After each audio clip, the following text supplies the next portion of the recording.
Assalamualaikum warahmatullahi wabarakatuh. Salam sejahtera untuk kita semua. Yang terhormat kepada Ibu Tuti Sriwedari, SEMSI AKCA, selaku dosen pengampu mata kuliah Kewirausahaan Universitas Negeri Medan. Sebelumnya kami izin memperkenalkan diri terlebih dahulu. Kami dari kelompok 7 yang beranggotakan Hilda Salvia Salsabila dengan NIM 17016200070, ada Putri Suwandari dengan NIM 17016200011, dan ada Rahayu Lini Sarah dengan NIM 17016200133. Kami adalah mahasiswa Permata LPTK dari Universitas Negeri Jakarta. Kali ini kelompok 7 berkesempatan untuk membahas terkait solution validation. Nah, kira-kira solution validation itu apa sih? Yuk kita sama-sama cari tahu. Setelah mengidentifikasi dan memahami suatu masalah, konteksnya, dan orang-orang di sekitarnya, atau juga dikenal sebagai validasi masalah, langkah selanjutnya adalah mempelajari solusi mana yang akan berhasil dan mana yang tidak. Solusi validasi itu adalah kegiatan menjelaskan kesesuaian solusi kepada pemangku kepentingan dan juga sponsor.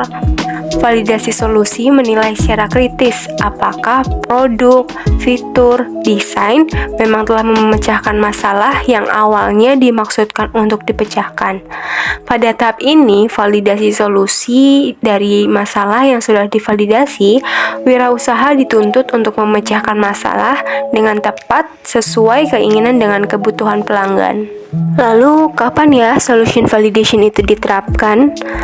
Validasi solusi dilakukan setelah kita memiliki desain usaha atau prototipe yang dibuat untuk menyelesaikan masalah yang ditemukan dalam riset validasi masalah. Desain atau prototipe tidak memiliki keakuratan tinggi, tapi hanya perlu dapat mendukung tugas yang dirancang untuknya. Nah, kita dapat dan harus melakukan validasi solusi saat kepercayaan pada solusi yang diusulkan tidak tinggi, karena hal tersebut dapat membantu mengidentifikasi masalah yang mungkin terlewatkan pada proses sebelumnya. Cara terbaik untuk meningkatkan kepercayaan pada solusi adalah mendasarkan keputusan desain pada riset pengguna sebelumnya. Prototipe usaha merupakan salah satu upaya validasi solusi bagi wirausahawan yang mana solusi yang dipilih sudah dirancang berdasarkan masalah. Lalu, apa hubungannya dengan usability testing ya? Apa sih itu usability testing dan apa aja sih jenis-jenisnya? Yuk kita sama-sama cari tahu. Usability testing adalah tahap dalam proses desain yang memungkinkan wirausahawan mengevaluasi produk ataupun layanan dengan pengguna nyata dan memungkinkan wirausahawan membuat produk yang berpusat pada manusia. Usability testing perlu dilakukan untuk mengetahui lebih dulu kemungkinan kendala yang akan dihadapi oleh konsumen. Perlu selalu diingat, kita belum tentu pengguna dari desain usaha yang dibuat. Jadi, perlu dilakukan uji coba terlebih dahulu pada user yang sesungguhnya untuk mendapatkan umpan balik ataupun feedback. Wirausahawan dapat mengetahui isu-isu yang kemungkinan akan timbul pada saat penggunaan desain tersebut dan dapat segera memperbaikinya. Usability testing berperan penting karena dapat membantu membuat produk lebih ramah pengguna yang dapat menghasilkan lebih banyak sales atau penjualan dan konsumen yang lebih bahagia atau puas dengan produk usahanya. Untuk melakukan usability testing ada berbagai tempat pilihan loh, mulai dari tempat umum seperti tempat perbelanjaan, kafe, kampus, ataupun di ruangan laboratori yang sudah diatur kondisinya, serta bisa melalui online meet seperti Skype, Zoom, Google Meet, dan lain-lainnya. Usability testing juga memiliki dua jenis utama, yaitu yang pertama ada user testing, merupakan pengujian terhadap pengguna nyata untuk melihat bagaimana mereka berinteraksi dengan suatu produk. Dalam hal ini, pengguna yang dimaksud adalah konsumen langsung, yang mana pengujian dilakukan secara langsung atau online. Yang kedua, ada expert testing. Jenis ini merupakan pengujian terhadap para ahli di lapangan untuk mendapatkan pendapat mereka tentang produk. Pengujian ahli sering digunakan untuk menguji produk sebelum dirilis ke publik. Selanjutnya, pentingnya usability testing yaitu membantu memastikan produk mudah digunakan atau ditemukan, membantu mengidentifikasi keinginan dan kebutuhan konsumen, membantu meningkatkan kepuasan konsumen terhadap produk, membantu mengurangi biaya pengembangan, dan yang terakhir membantu meningkatkan kualitas produk. Usability testing juga memiliki keuntungan, yaitu pertama, mengerti akan kebutuhan dan keinginan konsumen. Kedua, meningkatkan kualitas dan kuantitas produk.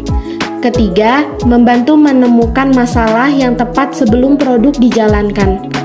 Keempat, menghemat dana dan waktu. Dan yang terakhir, membantu membuat produk dengan desain yang lebih baik. Nah, selanjutnya adalah budgeting dalam usability test. Wirausahawan haruslah mempertimbangkan elemen-elemen berikut untuk usability test. Yang pertama adalah waktu. Merencanakan usability test membutuhkan waktu untuk persiapan tes, menjalankan tes, menganalisis data, menulis laporan, dan mempresentasikan temuan. Hal ini adalah pertimbangan anggaran yang dikeluarkan sebagai kompensasi waktu yang dihabiskan oleh tim usaha. Yang kedua, biaya perekrutan. Pertimbangkanlah bagaimana atau di mana peserta akan direkrut. Tim usaha akan membutuhkan waktu untuk merekrut atau melibatkan perusahaan perekrut untuk menjadwalkan peserta melaksanakan tes. Yang ketiga, kompensasi peserta. Elemen ini diperlukan jika ada perencanaan untuk memberi kompensasi kepada peserta untuk waktu atau perjalanan mereka. Yang terakhir adalah biaya sewa. Elemen ini diperlukan jika dalam proses tes, wirausahawan tidak memiliki alat perekam atau bahkan untuk sewa lokasi pengujian.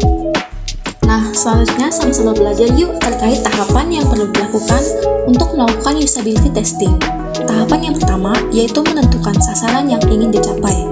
Apakah untuk melakukan perbaikan untuk desain usaha yang sudah ada atau untuk desain usaha yang belum pernah ada sebelumnya. Yang kedua, persiapkan prototipe yang akan digunakan untuk diuji.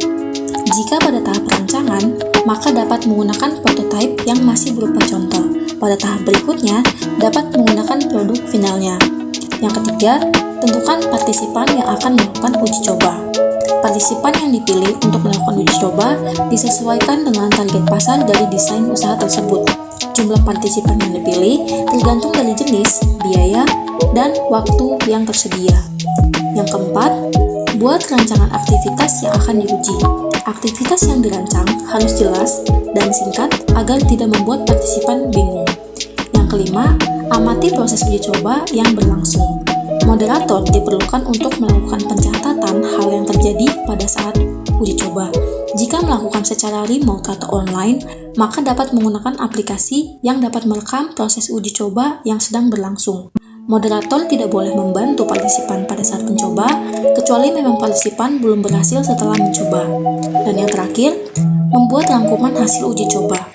Seluruh hasil uji coba yang telah dicatat dari pengamatan maupun proses perekaman dibuat dalam satu laporan yang kemudian dianalisa apa isu-isu yang timbul dari uji coba yang dilakukan para partisipan.